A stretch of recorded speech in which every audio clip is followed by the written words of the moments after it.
Tonight, we journey to the year 1872, to the remote mountains of Mexico, where the terrible past of Santa Maria del Dola orphanage still echoes in whispers through its walls. Across the cobblestone streets of San Cristobal, a small village nestled in the Sierra Madre Mountains, the setting sun casts long shadows. The air is thick with burning candles and the scent of copal incense as villagers hurry to finish their tasks before nightfall. High above the village, perched on a cliff that overlooks the valley, stands the imposing silhouette of Santa Maria del Dior, St. Mary of Sorrow. An orphanage operated by the Sisters of Divine Mercy. Within its weathered stone walls and behind its iron gates, this place was home to 43 orphaned girls. Most were daughters of those who had perished in the recent cholera epidemic that swept through the region, claiming hundreds of lives. Others had been abandoned by families too poor to feed another mouth. All of them were now under the care of Mother Superior Agatha and her 5 nuns. Among these sisters was Sister Isabella Valdez, who had arrived at Santa Maria in the winter of 1871. Unlike the other nuns, Sister Isabella came with a mysterious past. Some said that before taking her vows, she had studied medicine in France under renowned surgeons. Others whispered that she had fled from Spain following a scandal involving forbidden medical experiments. Whatever the truth, Sister Isabella kept to herself, often seen walking the grounds alone at dusk, collecting herbs and plants that grew wild on the mountainside. She was assigned to the orphanage small infirmary. There, she treated the girls' various ailments with an expertise that impressed even the local physician, Dr. Martinez, who visited once a month from the village below. Her remedies seemed miraculous. Overnight, she cured fevers that would have claimed young lives elsewhere. Under her care, injuries that should have festered healed cleanly. Sister Isabella has the hands of an angel, Mother Superior Agatha would say, making the sign of the cross. But angels don't require locks on their infirmary doors. Angels don't need to conceal instruments behind false walls, and angels certainly don't perform surgeries in the dead of night. Our story begins on the feast day of San Antonio in June of 1872, when 12-year-old Lucia Mendoza first noticed something strange about Sister Isabella. Lucia was one of the oldest girls at Santa Maria. Sharp-witted and observant, she had taken it upon herself to watch over the younger orphans, particularly her small friend Elena, who suffered from a weak heart. On this particular evening, as the girls prepared for bed in their dormitory, Lucia noticed Sister Isabella entering the infirmary carrying something wrapped in a cloth. Curious, she crept from her bed and followed the nun, careful to stay in the shadows of the dimly lit corridor. Through a crack in the infirmary door, Lucia watched as Sister Isabella unwrapped the bundle, revealing several strange metal instruments that gleamed in the candlelight. The nun arranged them carefully on a tray before pulling a leather-bound journal from beneath a loose floorboard. She began writing feverishly, occasionally glancing at a small object that Lucia couldn't quite see. Lucia would have remained there longer, but the sound of approaching footsteps forced her to retreat to her bed. The next morning, when she mustered the courage to ask Sister Isabella about what she had seen, the nun's face darkened. "The medicines I prepare require special tools, child. It is nothing for you to concern yourself with. Now I believe you have chores to attend to." That same afternoon, Elena collapsed while hanging laundry in the courtyard. Her lips turned blue as she gasped for breath, clutching at her chest. Sister Isabella was summoned immediately. She carried the frail girl to the infirmary and closed the door, refusing to allow anyone else inside, not even Mother Superior Agatha. "I need complete silence and concentration," Sister Isabella insisted. "The child's condition is grave." Hours passed. The other girls gathered in the chapel to pray for Elena's recovery. Their whispered prayers filled the sacred space. Lucia, however, couldn't shake the memory of those strange instruments. When she should have been praying, she was wondering what Sister Isabella was doing to her friend behind those locked doors. It was nearly midnight when Sister Isabella emerged from the infirmary, her white habit stained with small speckles of blood.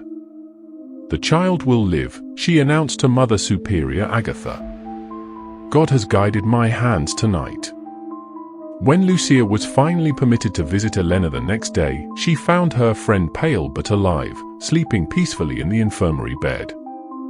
A thick bandage was wrapped around Elena's chest, partially visible beneath her nightgown.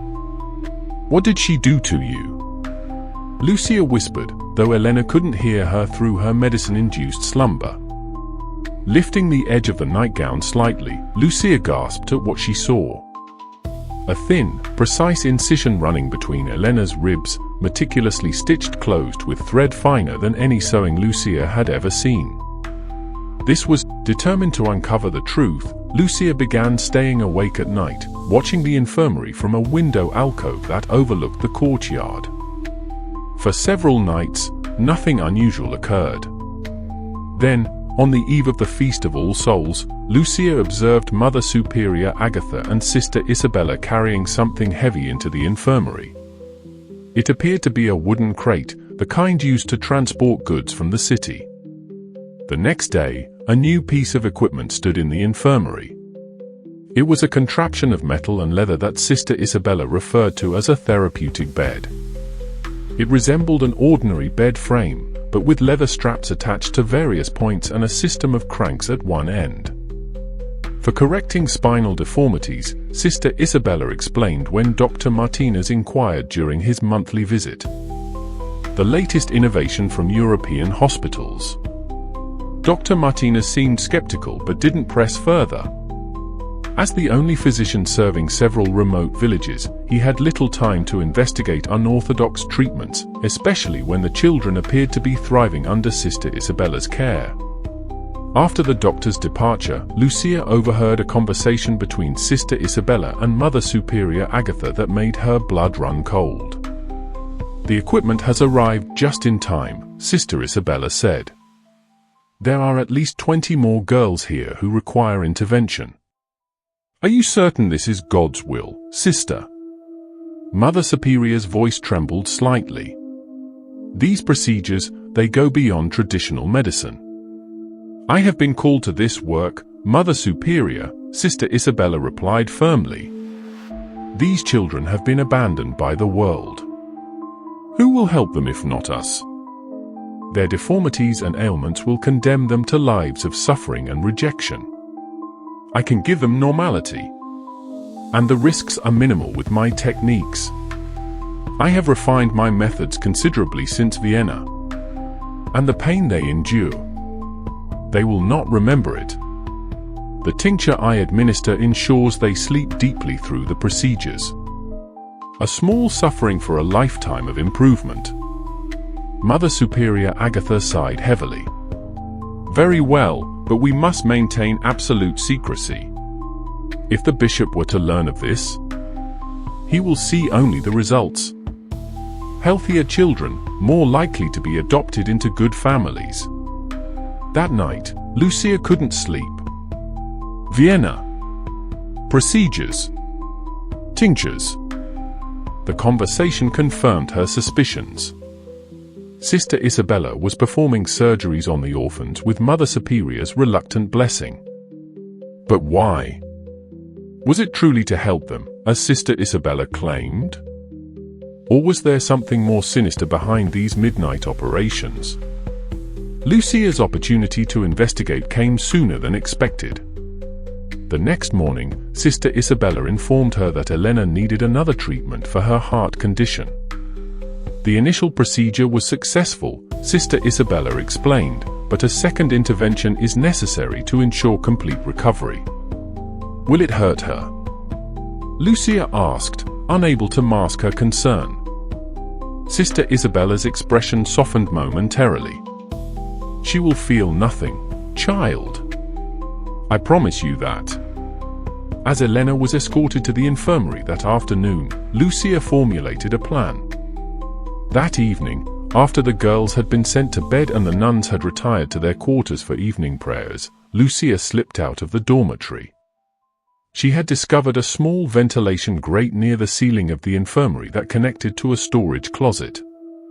By climbing the shelves in the closet, she could peer through the grate and witness whatever occurred in the infirmary below. The storage closet was dark and musty, filled with linens and medical supplies. Lucia climbed carefully, positioning herself near the grate.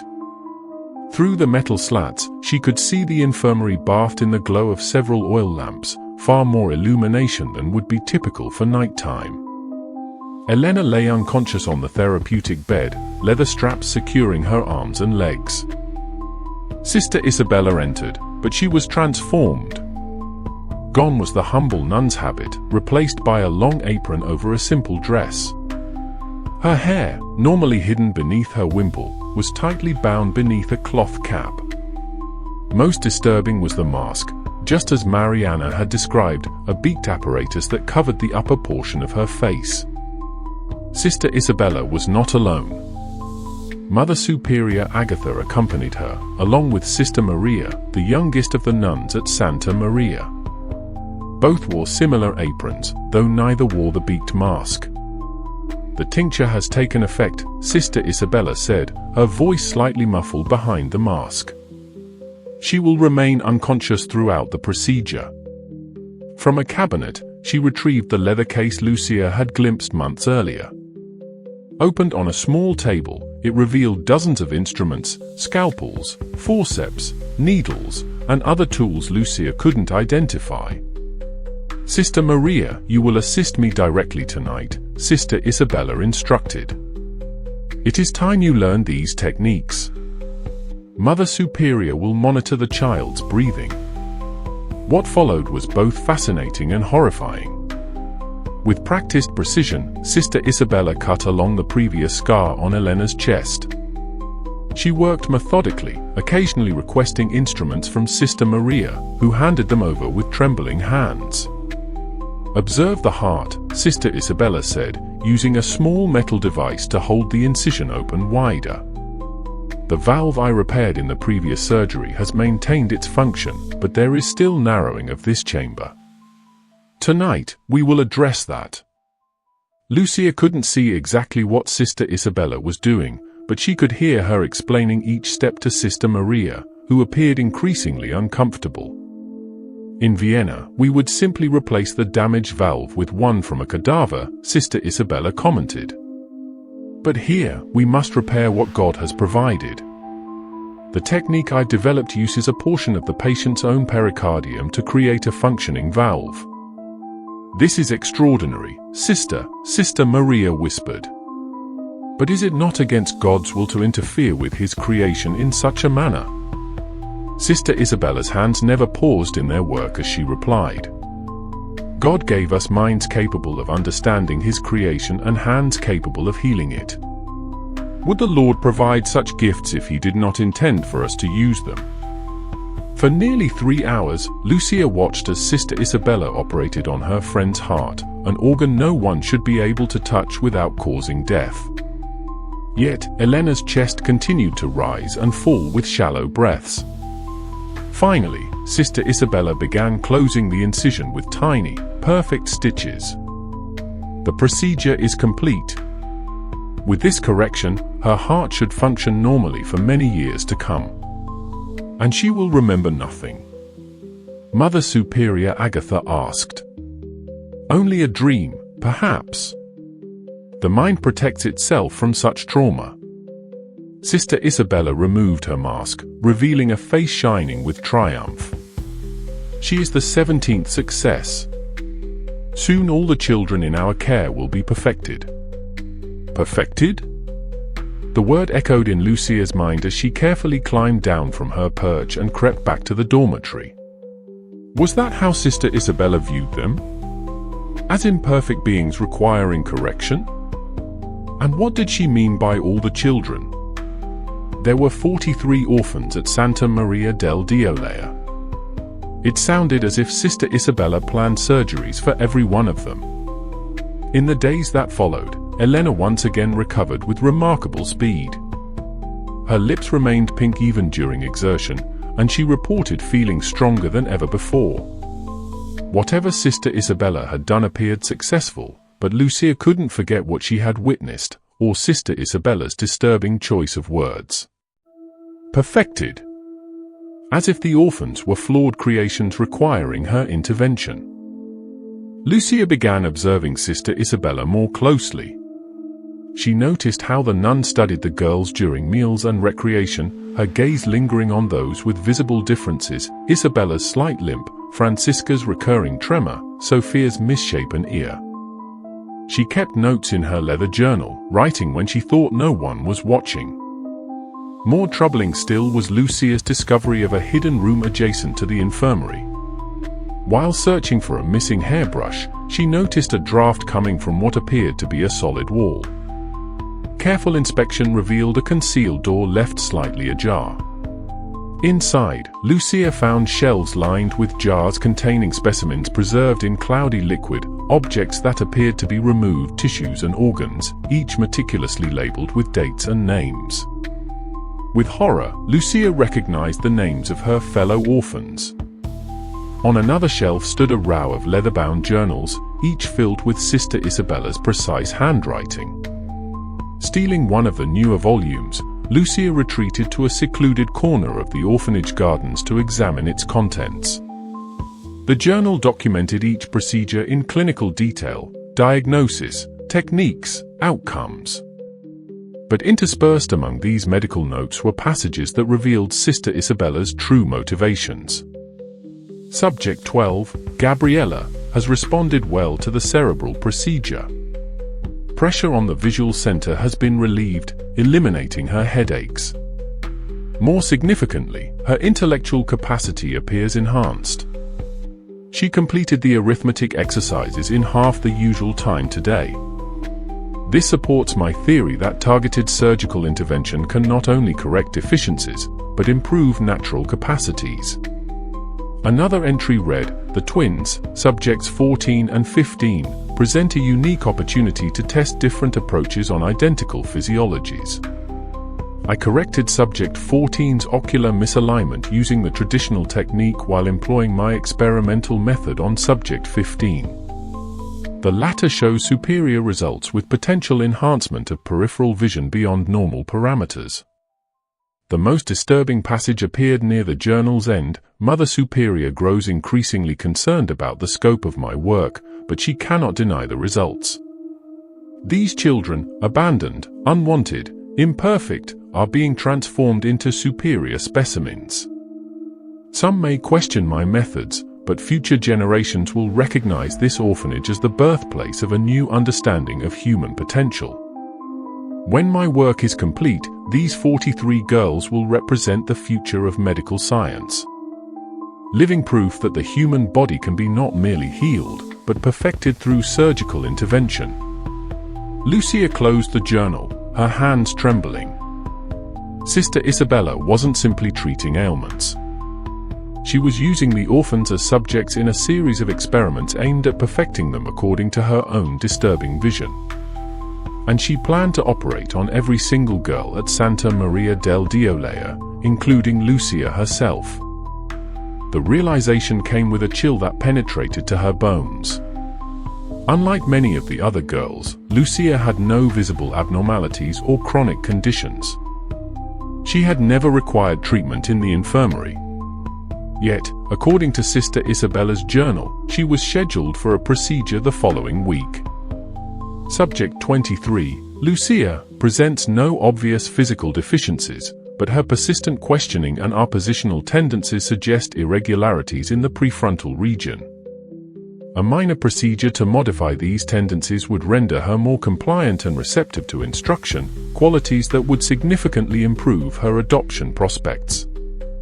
Sister Isabella planned to operate on Lucia's brain to make her more obedient.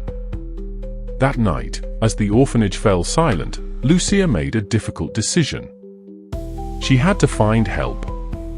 But who would believe a 12-year-old orphan's accusations against a nun known throughout the village for her miraculous healing abilities? The local authorities deferred to the church in all matters concerning the orphanage. Dr. Martinez visited too infrequently to intervene in time. There was only one option: Lucia would have to escape Santa Maria del Diolea and take evidence of Sister Isabella's experiments to someone with the power to stop her. The opportunity came 2 nights later when a violent thunderstorm swept through the mountains. As rain lashed against the windows and thunder shook the stone walls of the orphanage, Lucia gathered her meager possessions along with Sister Isabella's journal and a small specimen jar containing what the label identified as cardiac tissue from Subject 8. The storm provided perfect cover for her escape.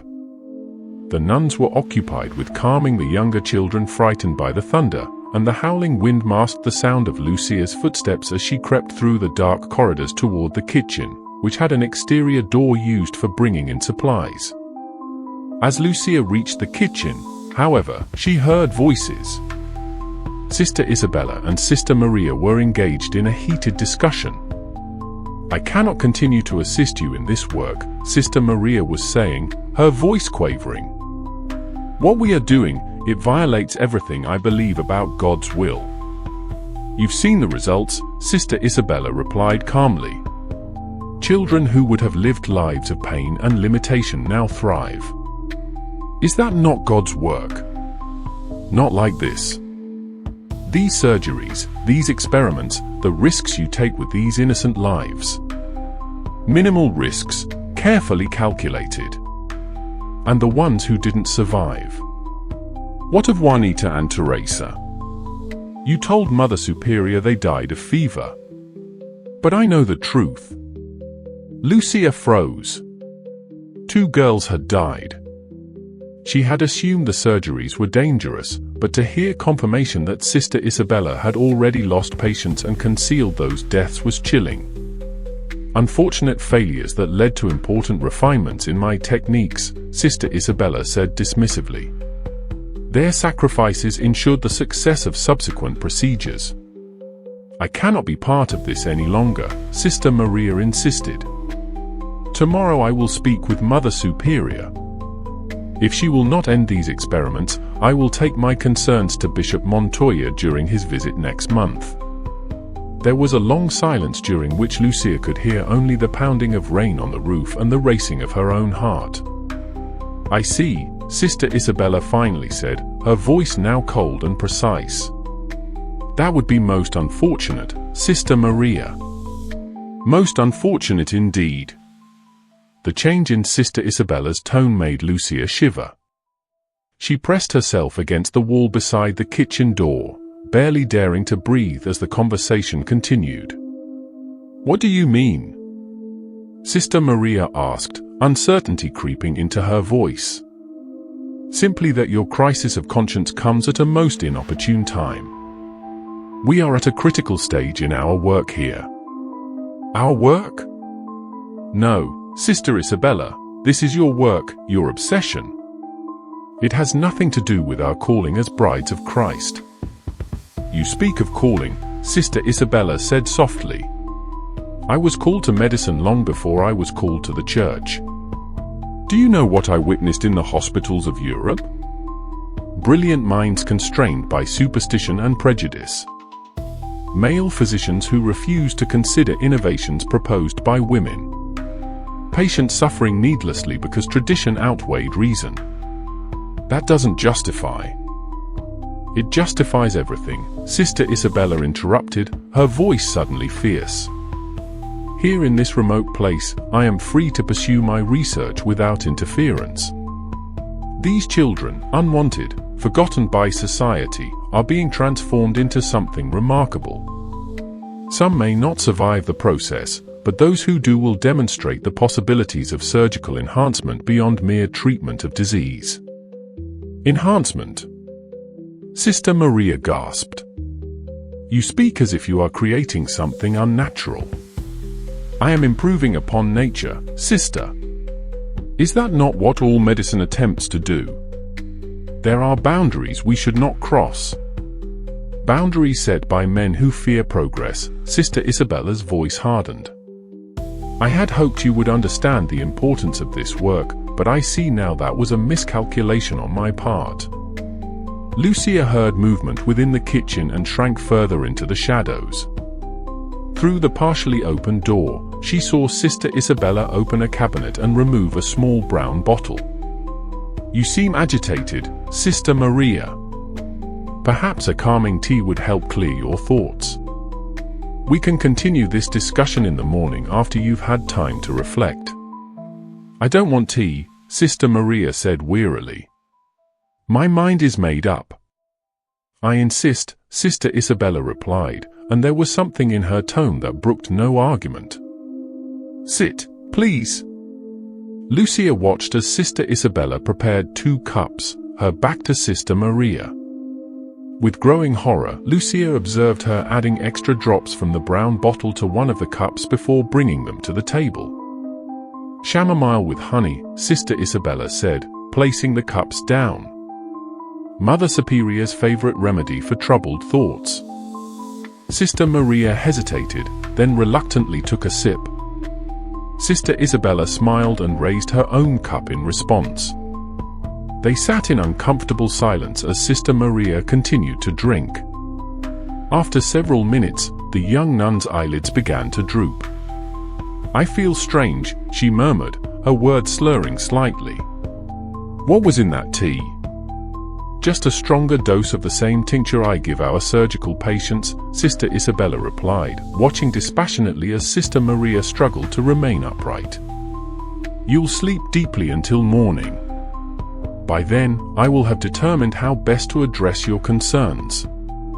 Sister Maria tried to stand but collapsed back into her chair, her movements uncoordinated. "You've poisoned me." "Not poisoned, dear sister.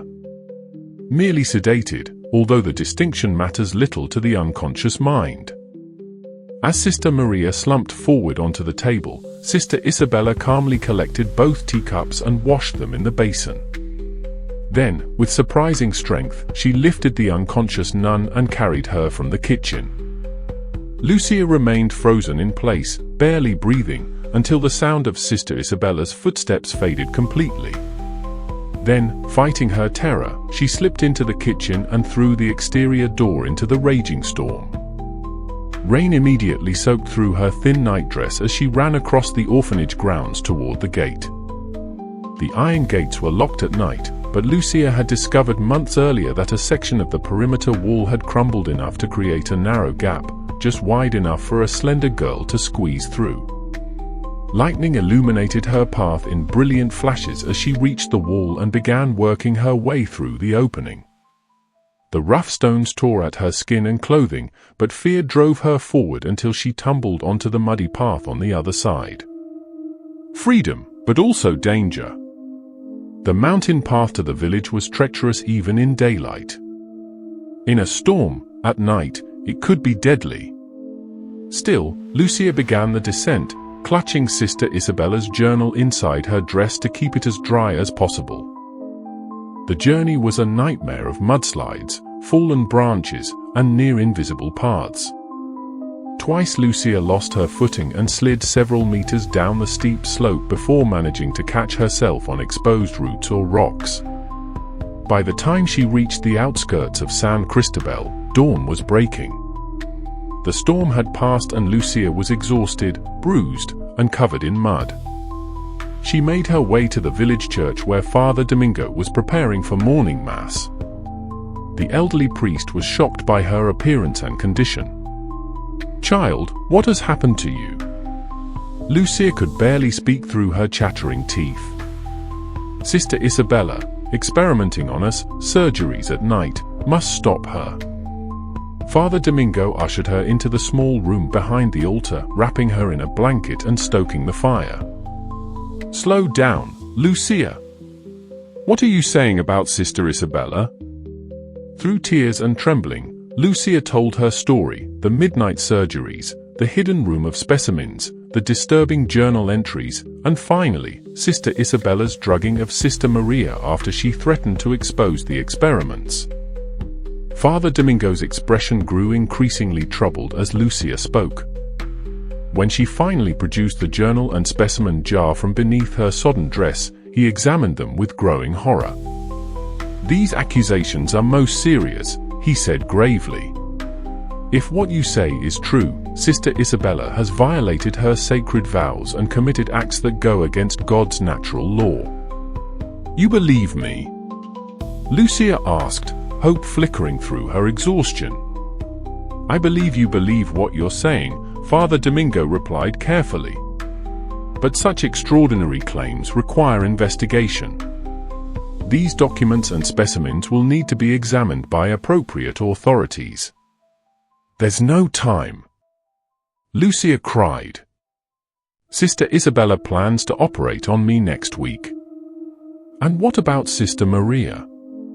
After what I saw last night?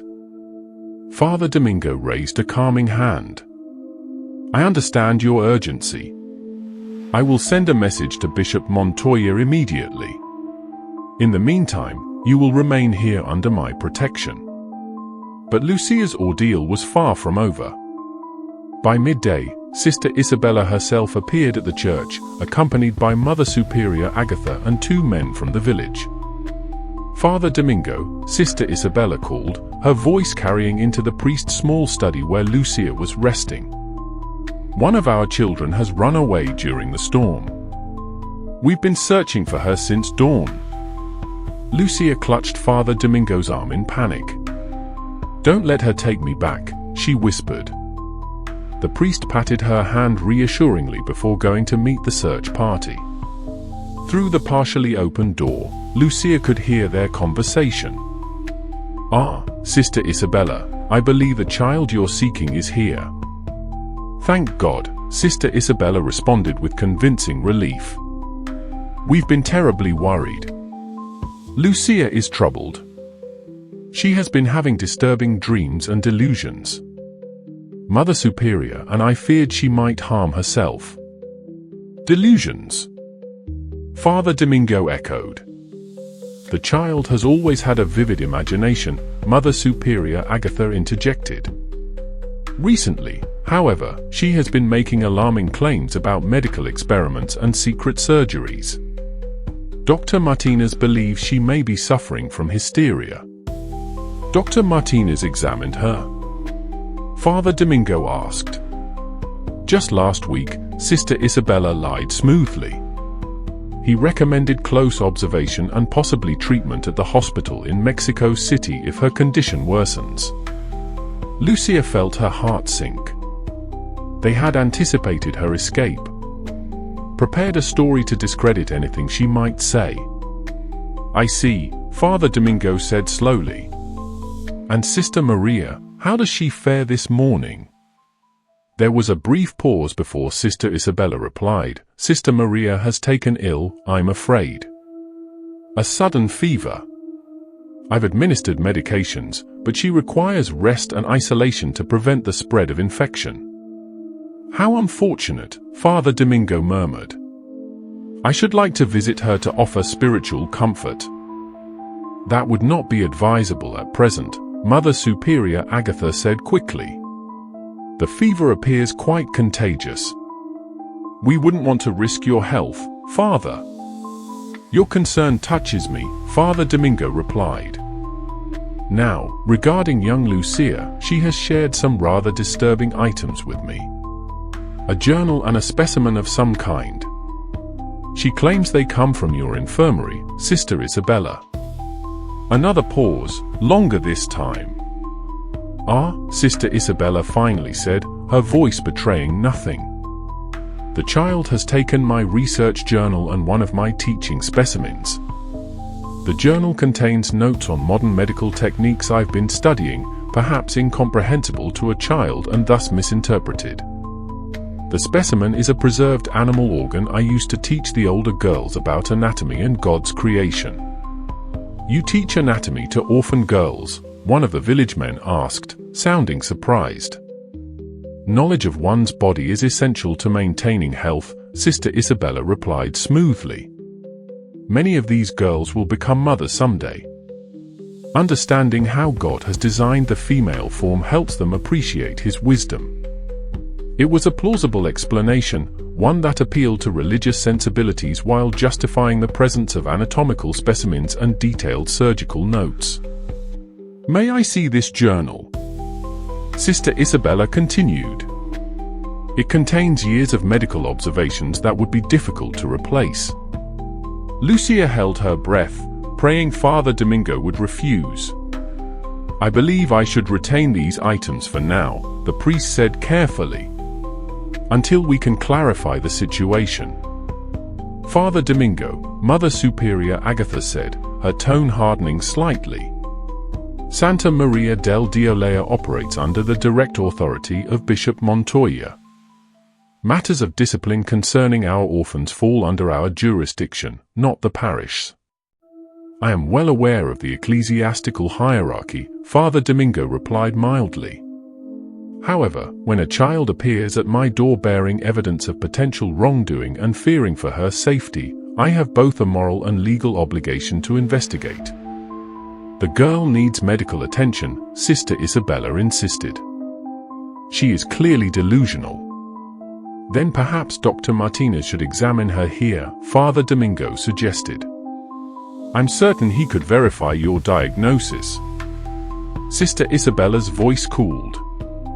Dr. Martinez is attending patients in Veracruz this week. He won't return for several days.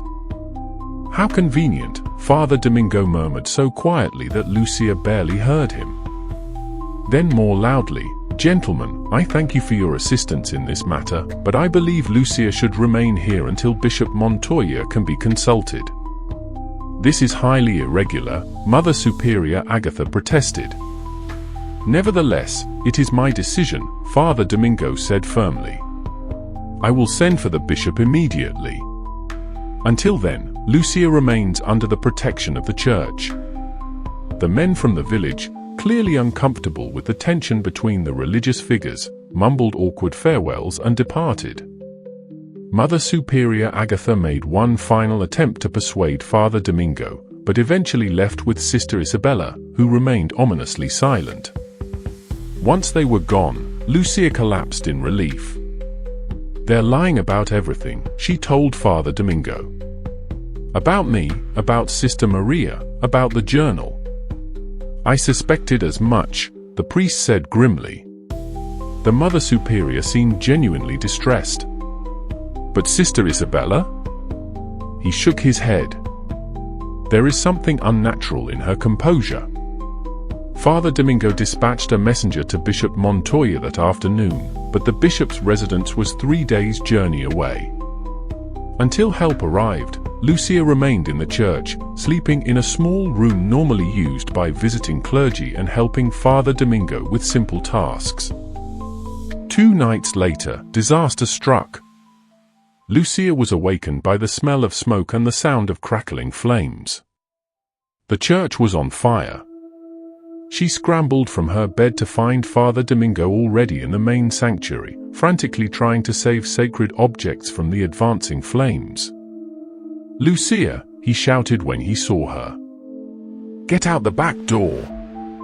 What about you? She cried. I must save the blessed sacrament. Go. Lucia ran to the back door as instructed, only to find it wouldn't open. Something heavy had been placed against it from the outside. The windows were too narrow for escape. Turning back, she saw Father Domingo struggling with the tabernacle as flames consumed the altar cloth. The door is blocked, she shouted. Father Domingo abandoned the tabernacle and rushed to her side, throwing his weight against the door without success. The front entrance, he gasped, coughing as smoke filled the sanctuary. They stumbled through the thickening smoke toward the main doors. Father Domingo reached them first and pulled the handles. Locked, he said in disbelief. From the outside. The horrible truth dawned on them both at once. This was no accident. Someone had deliberately trapped them inside the burning church. As flames climbed the wooden support beams and smoke made breathing increasingly difficult, Father Domingo led Lucia to the confessional booth. Listen carefully, he wheezed, pressing Sister Isabella's journal and the specimen jar into her hands. There is a small window in the priest's side of the confessional. It may be large enough for you to squeeze through. "What about you?" Lucia asked, though she already knew the answer. The window was indeed small, too small for an adult. "I am in God's hands now," Father Domingo said, making the sign of the cross. "You must survive to expose what Sister Isabella has done. Promise me." "I promise," Lucia sobbed as he helped her into the confessional and showed her the window high on the wall. With Father Domingo's assistance, Lucia managed to wriggle through the narrow opening, clutching the precious evidence to her chest. She dropped painfully to the ground outside just as the church roof began to collapse. "Father Domingo," she screamed, but there was no response, only the roar of flames consuming the small stone church. Villagers were now emerging from their homes, drawn by the fire and Lucia's cries. As they organized a bucket brigade from the nearby well, Lucia searched the crowd frantically, fearing she would see Sister Isabella watching from the shadows. Instead, she spotted a familiar figure on the road leading back to the orphanage, Sister Maria, moving with unnatural stiffness, but very much alive, being guided by 2 other nuns. Without hesitation, Lucia ran to the village's most respected elder, Don Alonso. "Please," she begged, thrusting the journal and specimen jar at him. "Keep these safe. Don't let anyone from the orphanage take them. Lives depend on it." The old man, confused but seeing her desperation, nodded and concealed the items in his coat. "What is happening, child?" "Sister Isabella tried to kill me," Lucia said, her voice breaking. "I think she killed Father Domingo. Please, we need help." Don Alonso looked from Lucia to the burning church where villagers were fighting a losing battle against the flames. His weathered face hardened as he made a decision. "Miguel," he called to a young man organizing the bucket line. "Ride to San Juan and bring back the Federals. Tell them there has been a murder." As the young man mounted his horse and galloped away, Don Alonso turned back to Lucia. "Now, child, tell me everything."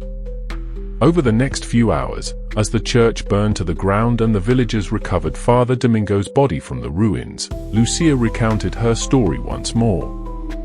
This time, with the physical evidence to support her claims and the suspicious church fire lending credibility to her fears, the village elders listened. By dawn, a group of men armed with farming tools had positioned themselves around Don Alonso's home, where Lucia had been taken for safety. They were prepared to defend the girl against any attempt to reclaim her. Their vigilance proved necessary. As morning light spread across the valley, Sister Isabella herself appeared in the village square, accompanied by Mother Superior Agatha and 2 other nuns. "We've come for Lucia," Sister Isabella announced to the gathered villagers. "The poor child is unwell and requires treatment." Don Alonso stepped forward, his ancient rifle in hand. "She stays with us, sister, until the authorities arrive."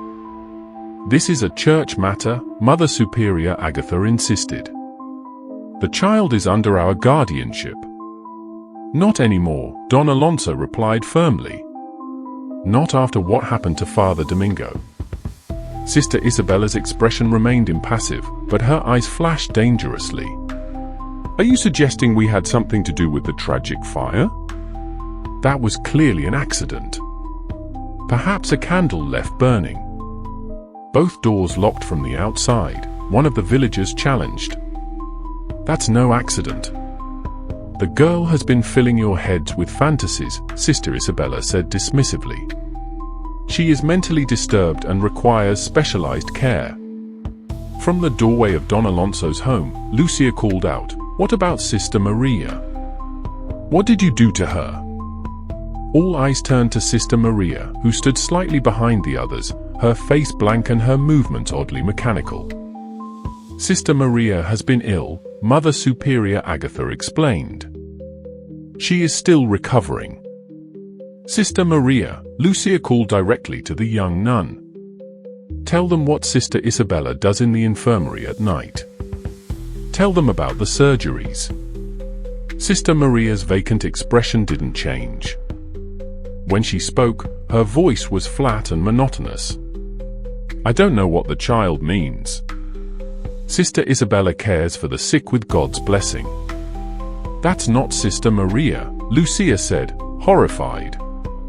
Not anymore. What did you do to her brain, Sister Isabella? A murmur ran through the crowd as people noticed Sister Maria's unnatural demeanor. Sister Isabella's composure finally cracked, her face contorting with anger. You ignorant peasants, she hissed. You have no conception of the work I'm doing, the advancements I'm making. Those children were nothing before I came. Unwanted, imperfect creatures destined for lives of servitude and suffering. I am transforming them into something superior. By cutting them open in the night. Don Alonso demanded. By experimenting on orphans who have no one to protect them. My work requires subjects.